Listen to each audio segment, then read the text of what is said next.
Dahil tayo ay nakakilala sa Kanya at binigyan niya tayo ng pagkakataon, mapuri natin siya. Kaya nga po, pagdating sa ministry, hindi maganda, hindi bagay kapag ang nag-minister, nagre-reklamo. Hindi po yan bagay. Pag privilege, ang isang bagay dapat ipinagpapasalamat natin. Di ba? Pag privilege ang isang bagay, dapat hindi mo inirereklamo.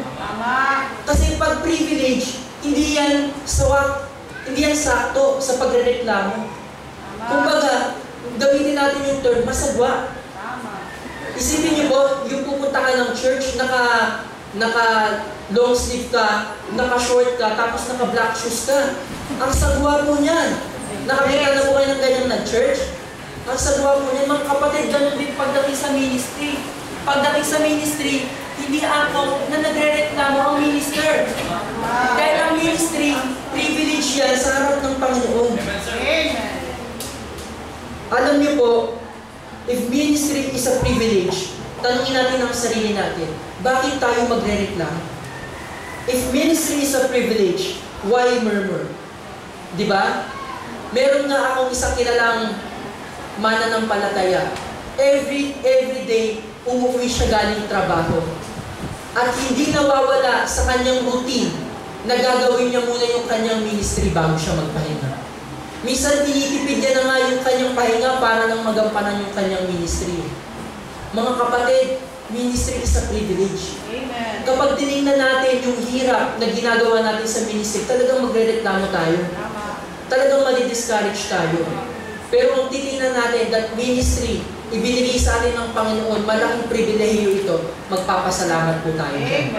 Kaya nga, anong sabi ni Apostle Paul dito sa 1 Timothy chapter 1 verse 12? And I thank Christ, Jesus our Lord. Ang sabi po, I thank, hindi I murmur, hindi I was discouraged, nagpapasalamat pa siya. Isipin niyo po yung kanyang situation, na-imprison siya, tama? Na-stone siya, na-discourage siya, nag-lack yung support sa kanya. Pero ang sabi pa nito, I thank Christ Jesus. Mga kapatid, dapat pala, kapag tayo ay nag-ministeryo sa Panginoon, sinisis natin, ginagrab natin lahat ng opportunity na binibigay ng Panginoon sa atin. Dahil mga kapatid, life is too short. Life is too short. Kaya nga, ang bukang bibig nito ni Apostle Paul, I thank Christ. Nagpapasalamat siya. Alam niyo po, hindi lahat ng opportunity na meron tayo para maglingkod ay meron ng iba.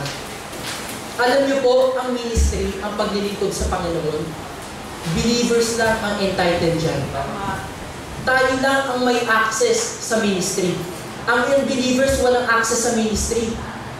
Diba? Kasi yan ay isang gift ng Panginoon nung tayo ay naligtas. Isipin nyo, kung ang main purpose lang ng kaligtasan para dalhin tayo sa langit, dapat nung naligtas tayo, pumunta na agad tayo sa langit. Di ba po? Pero hindi. Tayo ay naligtas para maglingkod. Amen. Amen, church? Yes. Yan dapat po ang tatandaan natin. We are saved to serve. Diba? Tayo ay naligtas para magamit pa ng Panginoon sa ikapupuri ng kanyang pangalan. Amen. Kaya po si Kristiyano dapat hindi nagre-reklamo sa ministry. Dapat nagpapasalamat. Amen. Diba? Amen.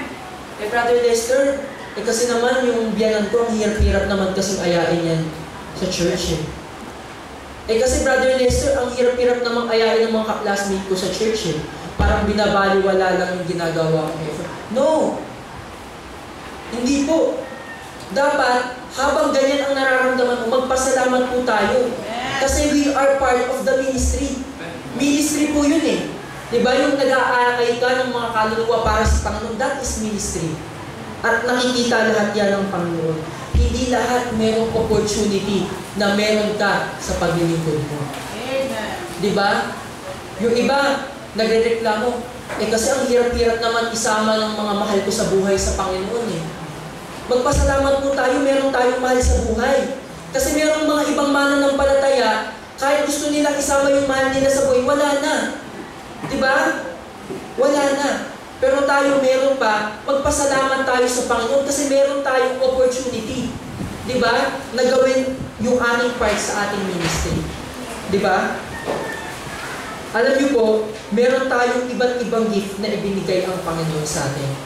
Maaaring si Brother Jaime, ang gift na ibinigay talaga ng Panginoon kay Brother Jaime is all about technical.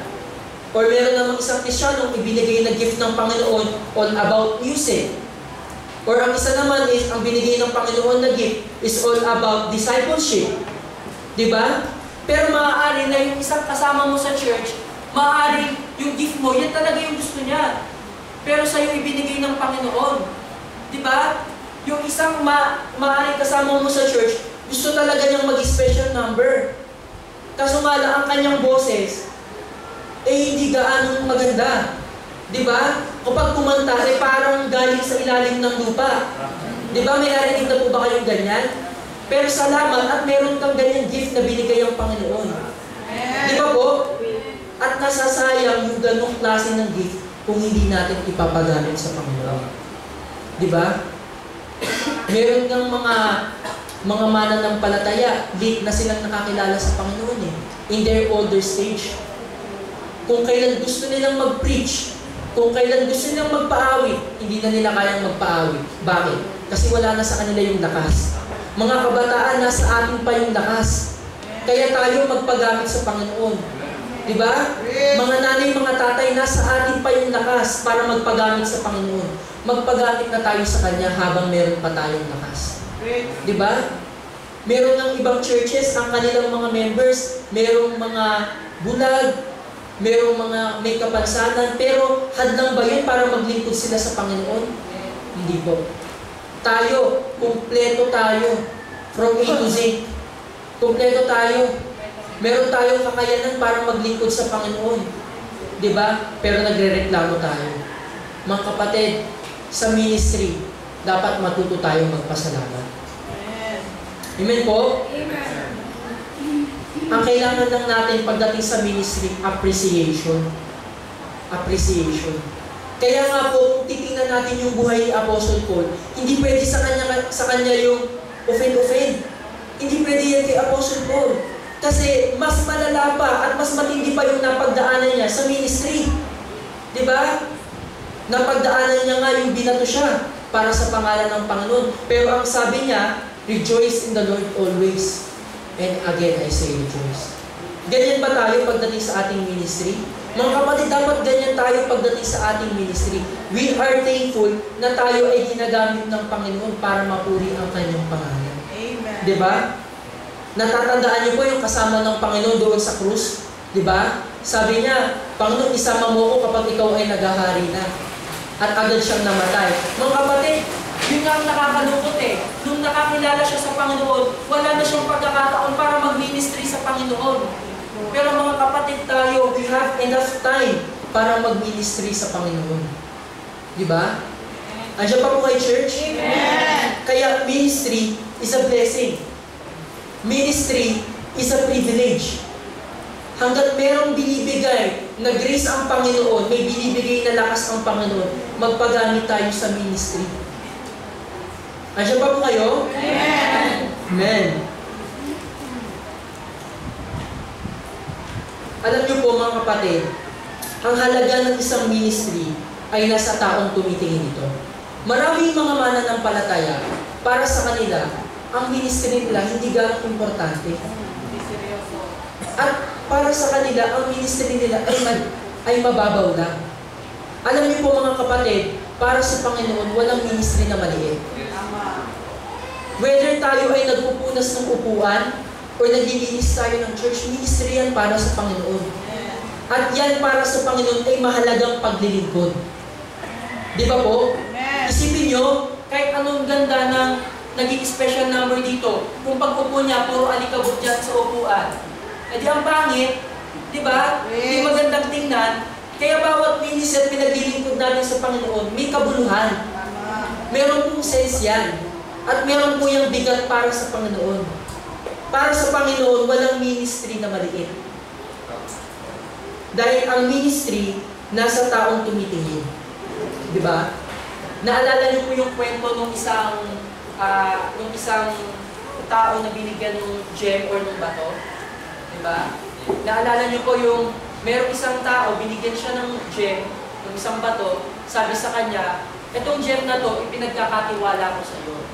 Ang gawin mo, alamin mo kung magkano ang halaga ng gem na to. Diba? Pero wag na wag mong ipagbibili. So anong ginawa niya? Ang ginawa niya, naglakad-lakad siya, nakapunta siya ng bayan, nakakita siya ng nagtitinda ng orange, tama po? At nung sabi niya, magkano po ang halaga ng gem po na ito? Tinignan nung nagtitinda ng orange. Sabi niya, ang halaga niyan, 8 na orange, 8 orange. 8 orange pala. So kinuha niya yung gem niya. Sabi sa kanya, wag ipagbibili. So nagtakad-lakad ulit siya, nakakita siya naman ng nagtitinda ng mansanas. Diba? Sabi, magkano po ang halaga ng gem po na ito? Nung tinignan nung nagtitinda ng mansanas, sabi niya, ang halaga niyan, 2 box ng mansanas. 2 box ng mansanas pala ang halaga ng gem. Pero hindi niya pinagbili. So naglakad-lakad ulit siya. Pumunta siya ngayon ng jewelry shop. Pinatingin niya, ano po ang halaga ng gem po na ito? Tinignan nung nasa jewelry shop. Ang sabi, ang halaga ng gem na yan is $100,000. Wow! Ang taki, sino po may $100,000 sa inyo? Pautang naman po. Diba? Guys, yung may-ari ng Coca-Cola, yung 100,000. Pero hindi niya pinagbili. Kasi sabi, huwag ipagbibili.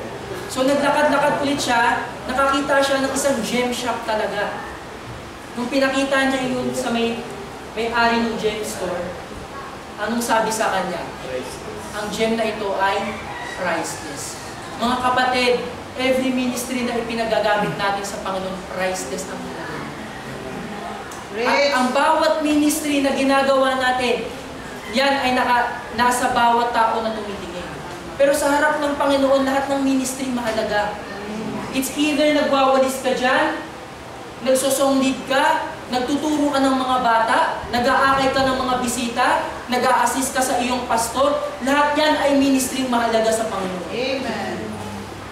Kung ikaw ay magulang at inaakay mo ang iyong mga anak sa Panginoon, nagte-train ka, that is ministry.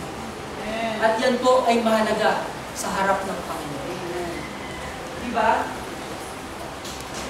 Kaya bilang mga mananampalataya, hindi maganda na i-small natin ang ministry natin. Hindi po small ang ministry. Bawat ministry na ginagampanan natin, mahalaga po yan sa Panginoon. That is priceless. Diba? Anong sabi ng Matthew chapter 10 verse 42? Buksan po natin Bible natin. Matthew chapter 10 verse 42.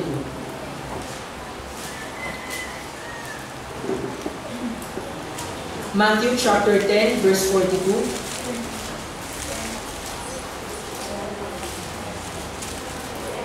Ano pong sabi? And whosoever shall give to drink unto one of these little ones a cup of cold water, only in the name of a disciple, verily I say unto you, he shall no wise lose his reward.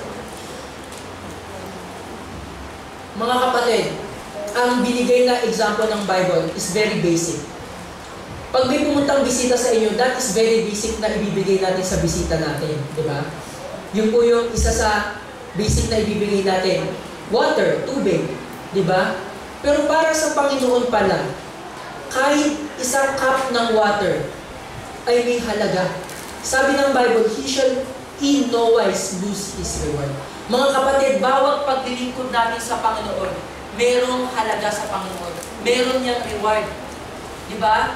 Andiyan pa po kayo? Amen. Every single na paglilingkod sa Panginoon, kahit isang cup of cold water, is merong halaga sa harap ng Panginoon. So ngayon mga kapatid, ano yung isang magandang paraan upang maipakita natin ang pagpapasalamat natin sa ministry natin? Sabi natin, I think Christ Jesus our Lord, pagdating sa ministry, dapat pala pinagpapasalamat natin ang ministry. Tama po? Amen. Pero paano ba natin ipapakita ang ating pasasalamat sa ating ministry? Simple lang po, ipakita natin yung pagpapahalaga. Tama. At paano natin maipapakita yung ating pagpapahalaga? We should put effort, time, and resources. We should put effort, time, and resources. Kung mahalaga sa iyo ang isang bagay, dapat willing ka na mag-put ng effort dyan. Tama po? Yes. Kung mahalaga ang isang bagay sa iyo, dapat willing ka magbigay ng oras mo dyan. Tama. Dapat kapag maglilingkod ka sa Panginoon, you should be willing na ilagay mo yung resources mo dyan. Minsan mga kapatid, nami-misinterpret natin pagdating sa ministry, kailangan puro resources lang. No. Pag ministry, pwede din mo ibigay. Kung wala kang resources, give your time. Tama. Diba? Kung wala kang resources, give your effort. Sa ganyang paraan po, maipapakita natin yung ating pagpapahalaga sa ating ministry. Amen. Di ba po? Pagpapahalaga sa ating ministry. Andiyan pa po kayo? Amen. Dito na po tayo sa second point. Second point, punta po ulit tayo sa 1 Timothy chapter 1 verse 12.